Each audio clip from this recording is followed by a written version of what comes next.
अस्सलाम वालेकुम नाजरीन, खुश आमदीद आपके अपने चैनल नेक्स्ट गाइडेंस पर। आज की इस वीडियो में हम बात करेंगे एक ऐसे सूखे मेवादार फल के बारे में जो ना सिर्फ हमारी ग़िज़ा का लाजमी हिस्सा है बल्कि हमारी सेहत के लिए भी बेहद मुफीद है। जी हाँ, हम बात कर रहे हैं बादाम के बारे में। बादाम एक मशहूर मेवादार दरख्त है। ये खुश्क मेवा अपनी ग़िज़ायत, जायके और ताकत के लिए दुनिया भर में मशहूर है। पाकिस्तान में भी ये अच्छी खासी मिकदार में उगाया जाता है। काश्त के लिए ज़मीन। बादाम के दरख्त ज़्यादातर अच्छी निकासी वाली और दरमियानी ज़रख़ेज़ ज़मीन में अच्छी पैदावार देते हैं। ऐसी ज़मीन जिसमें पानी खड़ा ना हो बादाम की काश्त के लिए सबसे मौजूद समझी जाती है। आबो हवा।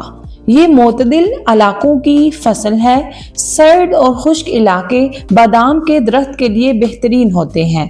बहार के मौसम में हल्की बारिश और सर्दियों में ठंडा मौसम इसकी पैदावार को बढ़ा देता है।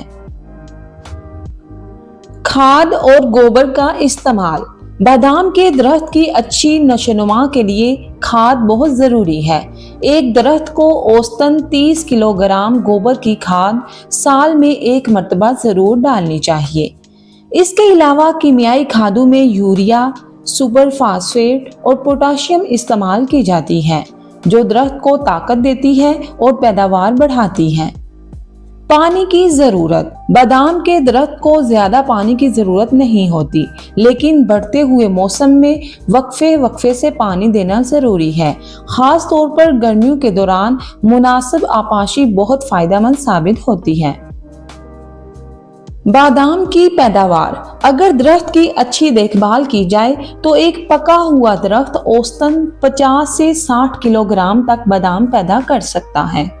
जदीद तरीक़ा काश्त इख्तियार करने से फी एकड़ 700 से 1000 किलोग्राम तक पैदावार हासिल की जा सकती है। ग़िज़ाई और तिबी अहमियत। बादाम तवानाई से भरपूर मेवा है। इसमें विटामिन, प्रोटीन, कैल्शियम और आयरन पाए जाते हैं। दिमाग को ताकत देता है, जिस्म को तवानाई बख्शता है और बच्चों की नशोनुमा में मददगार है। इसीलिए कहा जाता है कि बादाम ज़हानत बढ़ाने के लिए नहायत मुफीद है। तो नाज़रीन, ये थी मालूमात बादाम के बारे में। अगर आपको ये वीडियो पसंद आई हो तो नेक्स्ट गाइडेंस को सब्सक्राइब ज़रूर करें और इस वीडियो को लाइक और शेयर करना मत भूलें। अल्लाह हाफिज़।